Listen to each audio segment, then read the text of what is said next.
Saudi अरब घबरा गया है। उसने अमेरिका पर दबाव डालना शुरू कर दिया है कि होर्मुज में ब्लॉकेड हटा दे। सऊदी अरब की चिंता यह है कि अगर जवाब में ईरान ने दूसरे रास्तों को बंद करना शुरू कर दिया तब उसकी मुश्किलें और बढ़ जाएंगी। ईरान कह रहा है यह ब्लॉकेड उसकी संप्रभुता का उल्लंघन है। संयुक्त राष्ट्र में उसके राजदूत ने संयुक्त राष्ट्र के निदेशक को पत्र लिखा है। यह समुद्री कानून का उल्लंघन किया जा रहा है, मगर ईरान जवाबी हमले के लिए तैयार है। उधर चीन में बहुत कुछ हो रहा है। बीजिंग में स्पेन के प्रधानमंत्री मौजूद हैं। उनके साथ साथ संयुक्त अरब अमीरात के क्राउन प्रिंस शेख खालिद बिन मोहम्मद बिन जायद अल नहयान भी हैं। चीन के राष्ट्रपति ने मिडिल ईस्ट में शांति के उपाय सुझाए, जिसके बारे में हम इसी वीडियो में आगे बात करेंगे। बोट मिसाइल क्या होती भी है या नहीं? क्या अमेरिका के पास ऐसी बोट मिसाइलें नहीं हैं? ईरान ने यह वीडियो जारी किया। छोटी छोटी नावों का बेड़ा, फुर्र से भागती हुई नावें जिनसे मिसाइलें दागी जा सकती हैं। अगर ईरान मिसाइल दागने वाली नावें बना सकता है तब तो टेक्नोलॉजी के गुरु इसराइल को खूब से उड़ने वाली मिसाइलें बना लेनी चाहिए थी। ईरान के मुंबई कॉन्सुलेट ने यह वीडियो जारी किया। रेड बीज, ईरान का कहना है फारस की खाड़ी की लाल मधुमक्खियां तैयार हो रही हैं। ट्रम्प दावा करते रहे कि ईरान की नौसेना खत्म कर दी गई। अब उन्हें पता चलेगा कि जब झुंड हमला करता है तब कैसे उन्हें गिरा सकता है। अभी तो सिर्फ ट्रेलर है, पिक्चर अभी बाकी है। जिन रेड बीज की बात हो रही है वह मधुमक्खी का एक प्रकार है। लाल रंग की होती है, काट जाए तो दर्द होता है। अकेले रहना पसंद करती हैं, मगर झुंड में हमला भी कर सकती है। वॉल स्ट्रीट जर्नल ने लिखा है ईरान की नौसेना बर्बाद हो चुकी है, मगर उसके पास अभी भी कई सारी छोटी छोटी नावें हैं जिन्हें पकड़ना मुश्किल है। ये नावें अमेरिका के लिए खतरा बन सकती हैं। यह बातचीत के समय की तस्वीर बताई जा रही है। एआई भी हो सकती है। जर्मनी में ईरान के दूतावास ने जारी की। कुर्सी पर कौन बैठा है यह कहना मुश्किल है, लेकिन कमरे में ईरान की टीम की उपस्थिति कुछ और ही बता रही है। कितनी सहजता और आत्मविश्वास, फिक्र ही नहीं कि सुपर पावर से डील कर रहे हैं। अल जजीरा ने खबर ब्रेक की है कि पाकिस्तान ने अमेरिका और ईरान को दूसरे दौर की बातचीत का प्रस्ताव दिया है।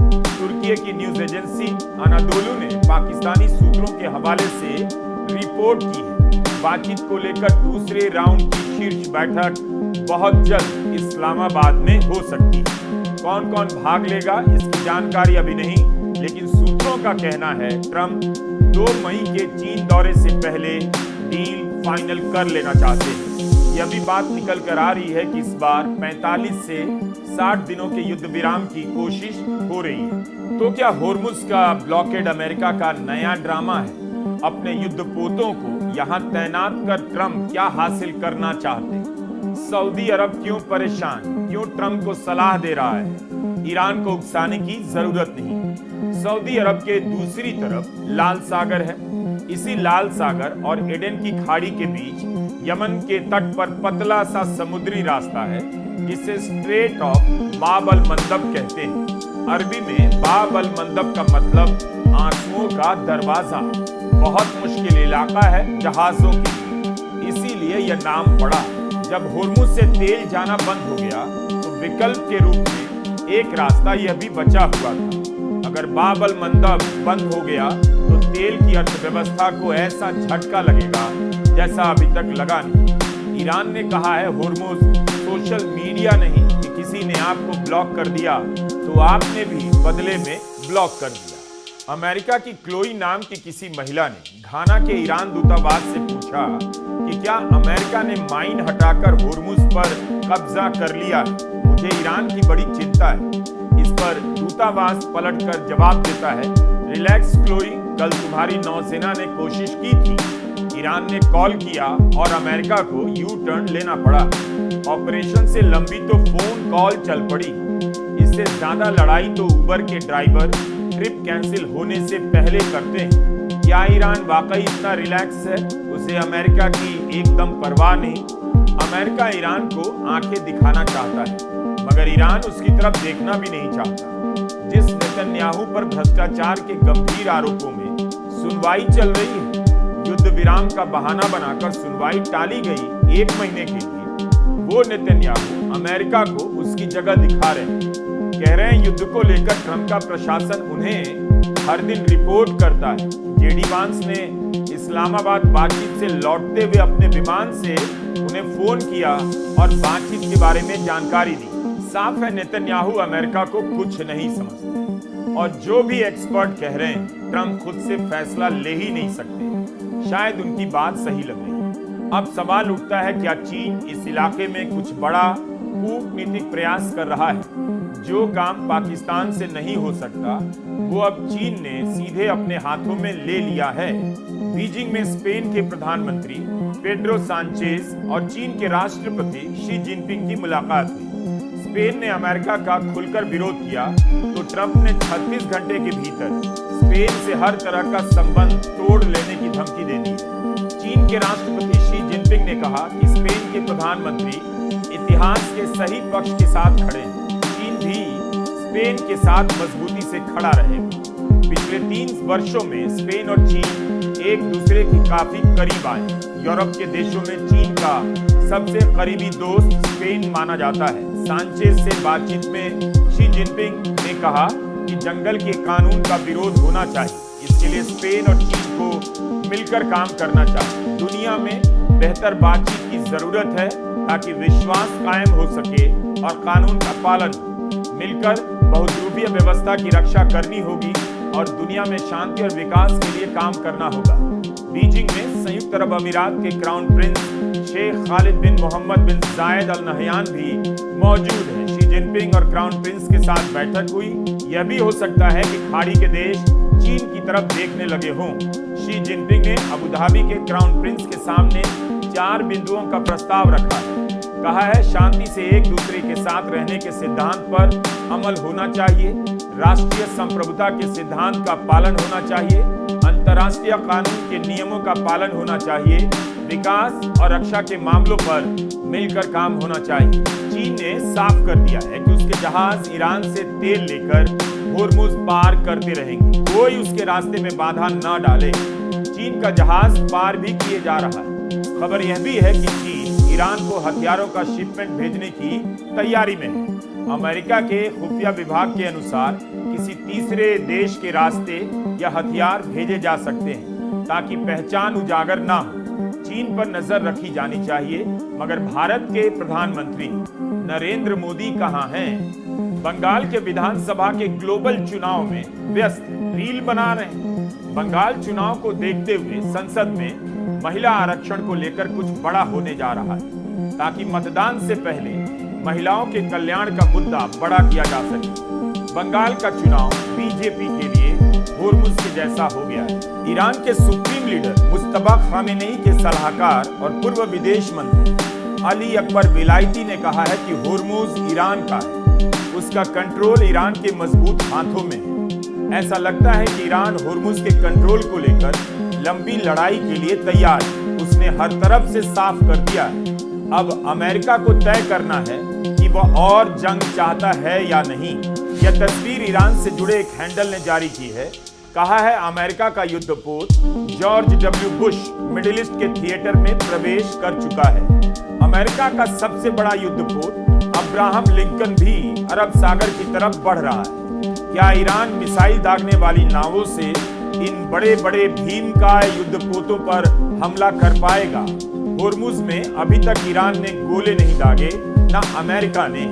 अमेरिकी अखबार लिख रहे हैं होर्मुज के ब्लॉकेड से ईरान को घाटा नहीं होगा क्योंकि ईरान ने युद्ध के दौरान जमकर कच्चे तेल को टैंकरों में भर दिया है और वे पानी में तैर रहे हैं। उसने इतना तेल रवाना कर दिया कि लंबे समय तक ब्लॉकेड झेल सकता है।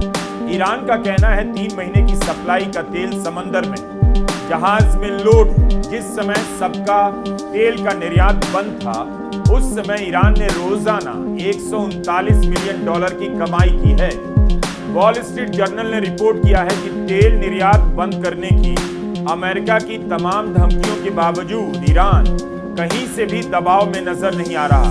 उसने अपने तटों से दूर चुपचाप बहुत बड़ा बफर बना लिया है जिस पर ब्लॉकेड का कोई असर नहीं होगा। वह पहले ही 16 करोड़ बैरल तेल होर्मुज से निकाल चुका है। फरवरी और मार्च के महीने में उसने बम्पर निर्यात किया है। 2025 के मुकाबले 26% अधिक शिपमेंट भेजे हैं। वह चीन जैसे ग्राहकों को महीनों तक तेल की सप्लाई कर सकता है। उसकी कमाई पर कोई खास असर नहीं पड़ेगा। कम से कम जुलाई तक चीन की सप्लाई पर असर नहीं पड़ेगा। एक्सपर्ट मान रहे हैं कि अमेरिका ईरान को इस ब्लॉकेड से आर्थिक तौर पर नुकसान नहीं पहुंचा सकता, लेकिन यहां जंग हो गई तो दुनिया की इकोनॉमी चौपट होने लग जाएगी। होर्मुज के कारण कच्चे तेल का व्यापार ही नहीं, पर्यटन भी इस इलाके में ठप हो गया है। होर्मुज का एक हिस्सा ओमान का भी है। ओमान के तट पर जो टूरिज्म होता है वो इस साल बंद ही है। खसब नाम का छोटा सा शहर है जो वीरान है। दूसरी तरफ ईरान के दूतावास होर्मुज पर पर्यटन का प्रचार करने लगे। क्यूबा में ईरान के दूतावास ने होर्मुज के तट पर इस टूरिस्ट कॉम्प्लेक्स की तस्वीरें जारी की। लिखा है, आपको यहाँ आना चाहिए। कमेंट में लोग लिख रहे हैं, हमने दुबई जाने के लिए पैसे बचाकर रखे थे, अब ईरान जाना चाहते हैं, हमें स्पेशल वीजा दीजिए। इस पर दूतावास ने लिखा है, क्यूबा के यात्रियों को 2 हफ्ते तक वीजा की कोई जरूरत नहीं, ईरान में आपका स्वागत है। उधर दुनिया इस बात को लेकर परेशान है। अगर अमेरिका का ब्लॉकेड है तब चीन का तेल वाहक जहाज कैसे गुजर गया? जिस जहाज पर अमेरिका ने प्रतिबंध लगाया वही गुजर जाए, उसके रहते अमेरिका के उसका मजाक उड़ना तय है। अमेरिका में टैलेंट की घोर कमी हो गई है। उसका प्रोपेगेंडा एकदम बोगस, नीरस और थर्ड क्लास है। चीन के जहाजों के पार होने की खबर पर हैदराबाद में ईरान के कॉन्सुलेट ने लिखा है कि ईस्टर्न टाइम में दी गई सभी डेडलाइन बेमानी है। Operation epic failure. Eastern time यानी अमेरिका का टाइम जोन। हैदराबाद में ईरान के कॉन्सुलेट ने होर्मुज के नक्शे की तस्वीर जारी की जिस पर 3 लकीरें खींची हैं। एक लकीर ईरान के मौजूदा ब्लॉकेड को दिखाती है जो लारक टापू के पास है। उसके बाद दूसरी लकीर अमेरिका के ब्लॉकेड का इलाका दिखा रही है। इसके काफी आगे लगी इस तीसरी लकीर के बारे में कॉन्सुलेट लिखता है, ईरान यहाँ पर अमेरिका के ब्लॉकेड को ब्लॉक कर देगा। मतलब अमेरिका खाड़ी के जिन जहाजों को जाने की अनुमति देगा, ईरान आगे रोक देगा और अमेरिका के जहाज भी फंस जाएंगे ईरान के दोनों ब्लॉकेड के बीच। युद्ध विराम इस समय होर्मुज के पानी में वाटर स्पोर्ट्स जैसा हो गया है।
कहानियों को सुना कीजिए, जाना कीजिए, पता चलेगा बम गिराने के अलावा दोनों पक्ष किस तरह से बातें करते हैं। इजराइल और ईरान युद्ध के नुकसान का हिसाब भी बताने लगे। ईरान का कहना है शुरुआती आकलन के हिसाब से $270 बिलियन का नुकसान हुआ, जिसका हर्जाना वह मांगेगा।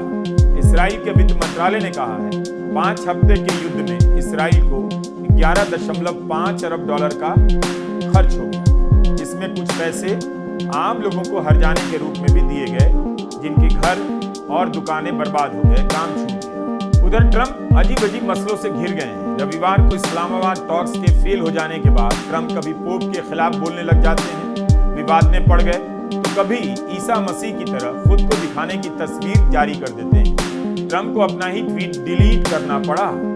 अमेरिकी कांग्रेस के 2 सदन होते हैं, हाउस ऑफ रिप्रेजेंटेटिव और सेनेट। सेनेट उच्च सदन है, house of representative lower house. House of representative में ट्रंप के खिलाफ महाभियोग के प्रस्ताव पेश किए जाने लगे हैं। मांग हो रही है कैबिनेट को 25वें संशोधन के तहत अक्षम घोषित कर देना चाहिए ट्रंप को।